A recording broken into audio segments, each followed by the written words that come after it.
This video is brought to you by HonorFirst.com, a nonprofit organization. I'm Clifford Gill, a retired Border Patrol Assistant Chief and one of its officers. Flags are more than decoration. In uniformed services, they represent identity, lineage, and tradition. From military color guards to agency ceremonies, the order in which flags are displayed follows long-standing customs shaped by history as much as by written guidance. Within U.S. Customs and Border Protection, flag precedence has evolved in a similar way.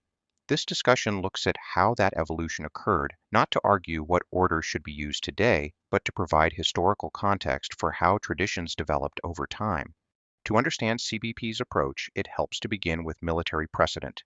In the U.S. Armed Forces, flag precedence is generally determined by what the flag represents and the date the organization was established. In Joint Military Color Guards, the United States flag always takes precedence, followed by service flags arranged by seniority. One of the most well-known examples involves the U.S. Marine Corps and the U.S. Navy. Although the Navy was established weeks before the Marine Corps in 1775, Marine Corps colors traditionally take precedence.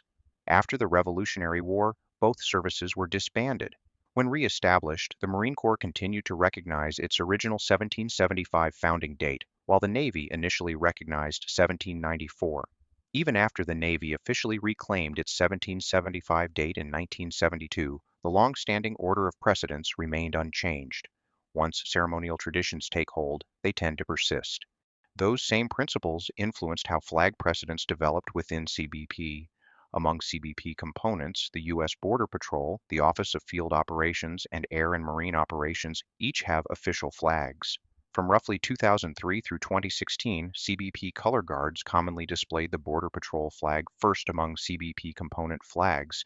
This practice was not established by formal CBP policy, but rather emerged through repeated ceremonial use. Several historical factors contributed to that custom. The Border Patrol flag predates the OFO and AMO flags, with its design finalized in June of 1999. It was developed with the approval of the U.S. Army Institute of Heraldry, reinforcing its formal standing.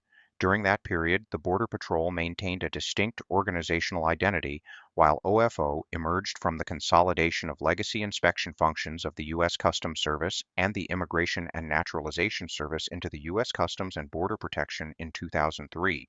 Documentation from the late 1990s reflects the deliberate development of the Border Patrol flag.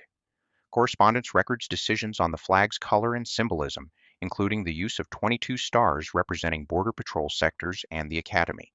While modest at the time, those decisions helped establish a lasting institutional symbol.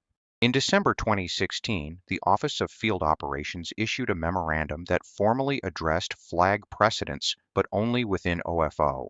That guidance established order based on organizational lineage, tracing OFO's roots to the U.S. Customs Service in 1789, the Border Patrol's establishment in 1924, and Air and Marine Operations' formal creation in 2006.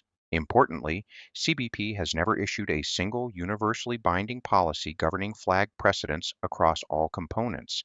As a result, flag order may vary depending on the hosting office, the type of event, or long-standing local practice. This is not unusual in large organizations shaped by mergers, evolving missions, and inherited traditions. Flag precedence is ceremonial. It reflects history and symbolism, not operational importance or institutional value. No flag's position defines the professionalism, mission, or service of any CBP component. For the U.S. Border Patrol, its legacy is not measured by where a flag stands in formation, but by more than a century of service, tradition, and commitment. Understanding these customs helps preserve institutional history and provides context for the symbols that continue to represent that service today. HonorFirst.com gratefully acknowledges the Border Patrol Museum and historian Joseph Banco. Their historical materials continue to enrich our shared commitment to preserving the proud legacy of the United States Border Patrol.